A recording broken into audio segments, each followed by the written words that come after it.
আসসালামু আলাইকুম, সবাইকে স্বাগতম ফাতেমাস কিচেনে। চলে আসলাম নতুন আরও একটি রেসিপি নিয়ে।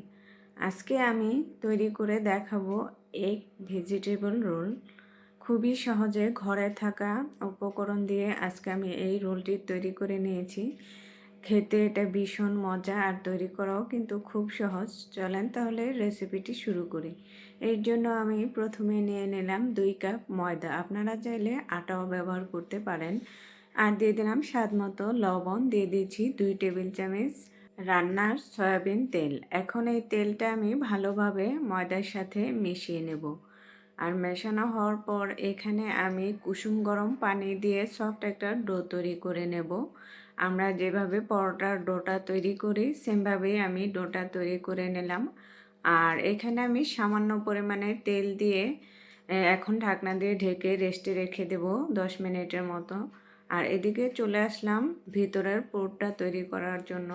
এখানে আমি কিছু পরিমাণে পেঁয়াজ কুচি আর কাঁচামরিচ কুচি দিয়ে দিলাম। আর এখানে দিচ্ছি সবজি, গাজর, ফুলকপি আর হচ্ছে আলু।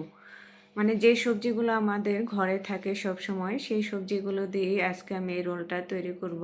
আর সাথে দিয়েছি পরিমাণ মতো লবণ আর ম্যাগি নুডলসের যে মশলাটা থাকে সেই মশলাটা আমি 1 প্যাকেট এখানে ব্যবহার করেছি।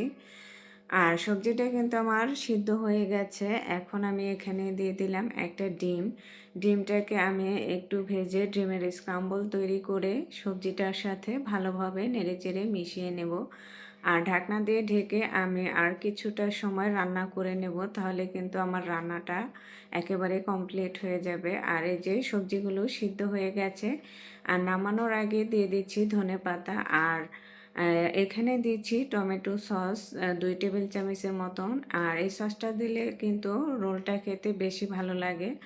আর এই সবজিটা যেন একটু আঠালো ভাব হয়, সেজন্য এখানে আমি 2 টেবিল চামচ কর্নফ্লাওয়ার সামান্য পানিতে গুলে নিয়েছি। তারপর পুরটার ওপর দিয়ে পুরটাকে ভালোভাবে নেড়েচেড়ে যখন আঠালো হয়েছে তখন নামিয়ে নিয়েছি। আর এদিকে যে আমি ডোটা মেখে রেখেছিলাম সেটাকে আবারও একটু মেখে ছোট ছোট লেচি কেটে নিয়েছি। এখন চলে আসলাম রুটি বেলার জন্য।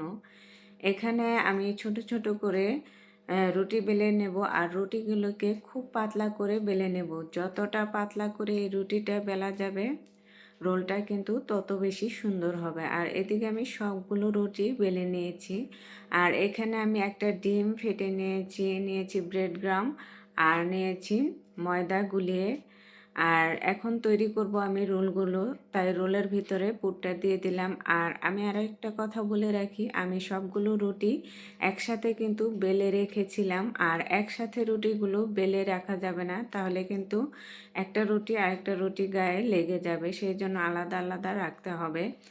আর এই যে এদিকে দেখেন আমি আঠাটা কিন্তু চারিপাশে লাগিয়ে দিলাম ময়দা দিয়ে, যে আঠাটা তৈরি করেছি সেটা। আর এইভাবে ময়দা দিয়ে চারিপাশে দিয়ে দিলে হয় কি ভাজার পর আর এই রোলটা ছুটে যাওয়ার কোনো ভয় থাকে না। সেমভাবে আমি সবগুলো রোল বানিয়ে নিলাম। এখন চলে যাব আমি ডিমের মধ্যে চুবিয়ে তারপর এটার গায়ে ব্রেড গ্রাম লাগিয়ে নেব। আর আমি এই ব্রেড গ্রামটা কিন্তু ডাবল কোট করে নিয়েছি। আপনারা চাইলে একবারও করে নিতে পারেন। আমার কাছে ডাবল কোটটা করে নিলে বেশি ভালো লাগে, বেশি ক্রিস্পি হয়, খেতে বেশি ভালো লাগে। সেই জন্য আমি এখানে ডাবল কোট করে নিলাম। এখন এভাবে ছেড়ে ছেড়ে রোলের গায়ে যে বাড়তি ব্রেড গামটা ছিল সেটা ফেলে দিয়েছি। আর এই যে সেমভাবে কিন্তু আমি সবগুলো রোল তৈরি করে নিয়েছি।